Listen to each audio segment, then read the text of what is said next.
Sorry, While but everyone she's is right. in an uproar Now about what who do can y'all bleed and have who to can't, say? men have become so obsessed with women that they want to turn into one. And I find it quite flattering that womanhood seems so great to you guys. Y'all know me, you may not like what I gotta say, but I'm gonna say it anyways. In recent conversation, there's been a lot of uproar between trans women and real women. In my opinion, I think the most misogynistic thing that a man can do is reject his biology as a man and go into women-dominated spaces telling other women how he's a better woman than them because it's based off of his feelings of how he perceives a woman to be, while walking in society emulating what he believes a woman looks like by replicating other women. When we're discussing womanhood, I cannot go to another woman and ask her what it feels like to be a woman, because being a woman is not a feeling. However, being a woman, I absolutely am subjected to my reproductive organs that identify me as a woman. And saying that doesn't mean that I'm less than a woman. It just means that that is the beginning of my woman origin and my woman experience. And for the women who can't have a baby, we still recognize those women as women because they do have the reproductive organs to do so. However, we also understand that something is medically wrong with them.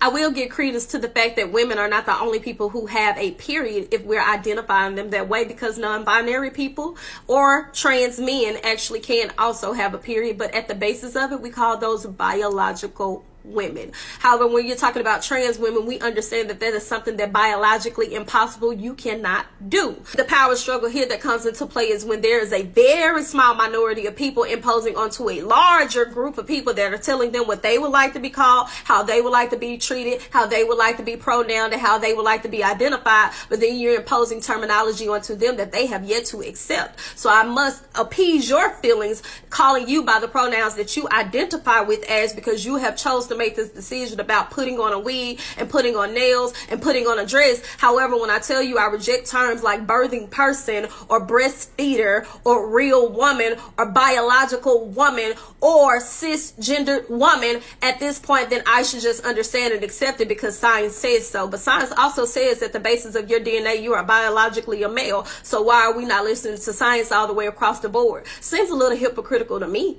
And since everyone has such an issue with understanding just hilarious, let me go ahead and put my cape on, because I think I could break it down for you a little bit more. It's very disingenuous for you to overshadow that woman's feelings in regards to her womanhood when she actually has given birth to a baby, which biologically that does make her a woman. However, you decided to discuss her looks and says that she looks like a trans person while you're also attempting to advocate for trans people. It's giving inherent transphobia.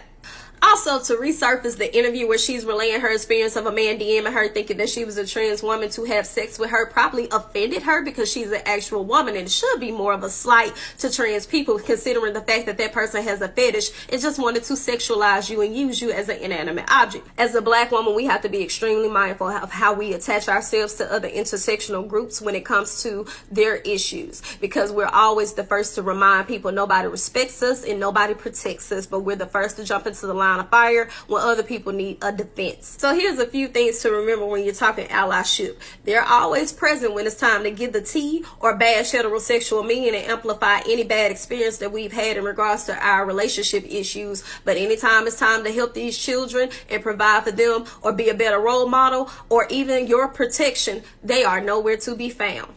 Not saying that there's an agenda, but I will say for a very small group of people who seem to not have any effect on anybody, when their issues come up in conversation, they're making a huge ruckus, and their representation comes at the basis of overshadowing other marginalized people.